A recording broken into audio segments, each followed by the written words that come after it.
Magandang umaga sa inyong lahat.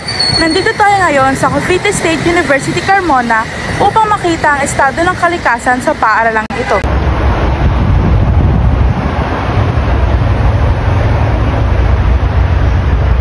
Makikita natin na malawak ang school ground ng paaralang ito. Ngunit may isang parte lamang kung saan makikita natin na nakatambak ang mga basura na kung saan ay iniipon at kinukolekta ng kolektor sa araw na itinaga rito. Ang ilang estudyante ay nagsasabing mas maganda raw kung mayroong mga basurahan sa mga bawat palapag ng building dito para maiwasan ang pagkakalat at pagtatapon kung saan-saan. Ang ilang estudyante rin ay nagtataka kung bakit sa mga piling-silid lamang mayroong basurahan katulad na lang ng kanilang palikuran. Ito si Karen Botas para sa Echo Updates. Time for a moment to breathe. Follow me and see. Relax with natural tea. C2 green tea, 100% natural tea, brewed fresh for you and me. Enjoy relaxing with natural tea. Our C2 green tea. Relax the natural way with C2.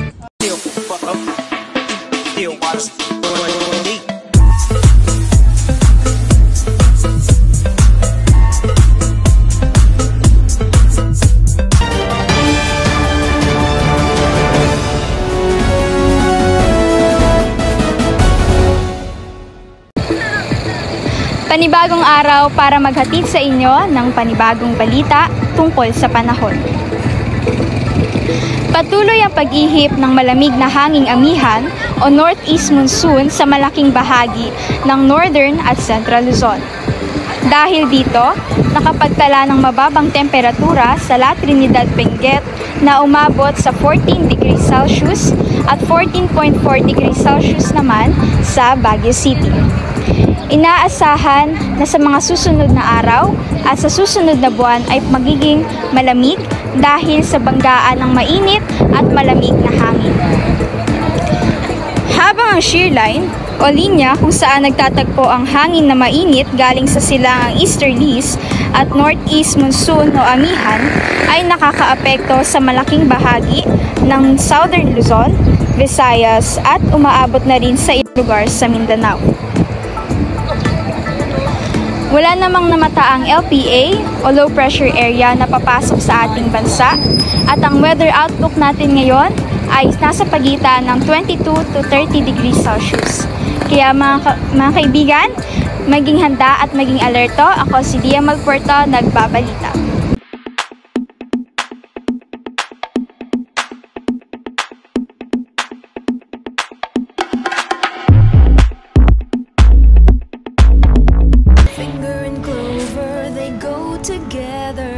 Finger and clover, my love affair.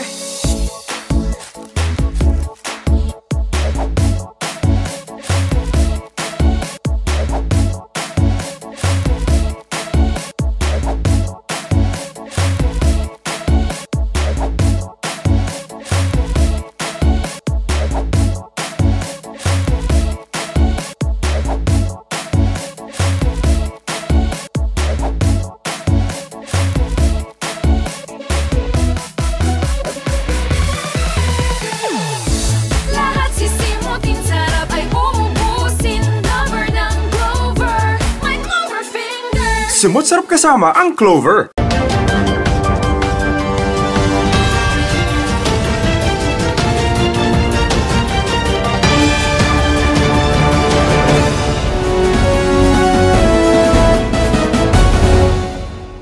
Tanghali sa inyong lahat.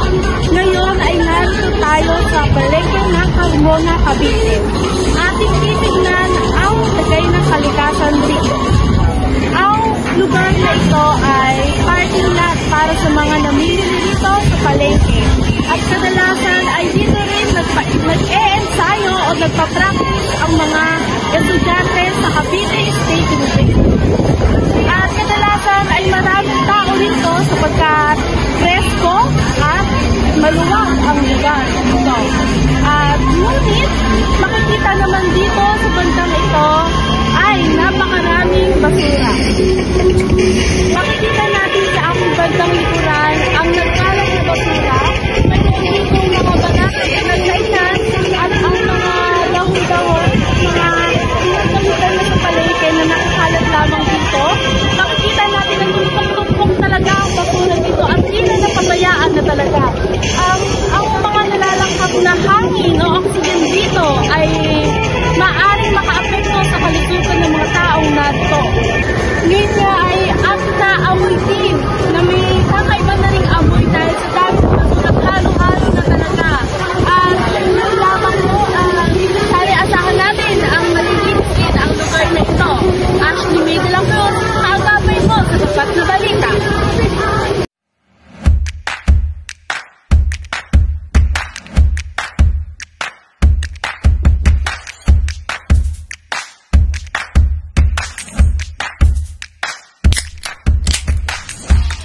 Sa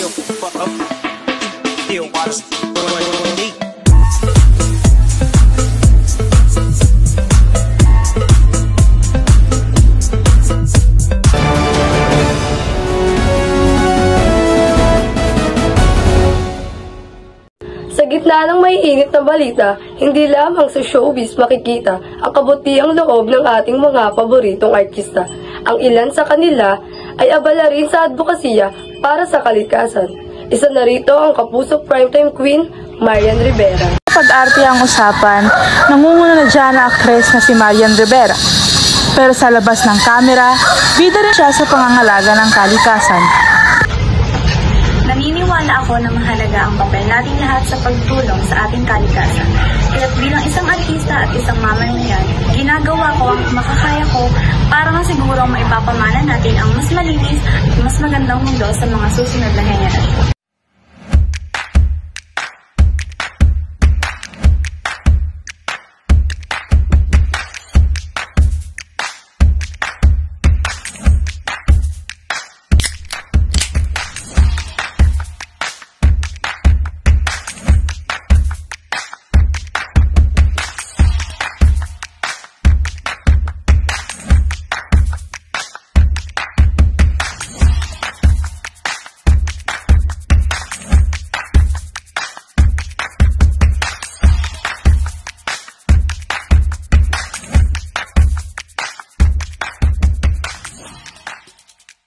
Time for a moment to breathe. Follow me and see. Relax with natural tea. C2 green tea, 100% natural tea. Brewed fresh for you and me. Enjoy relaxing with natural tea. Our C2 green tea. Relax the natural way with C2.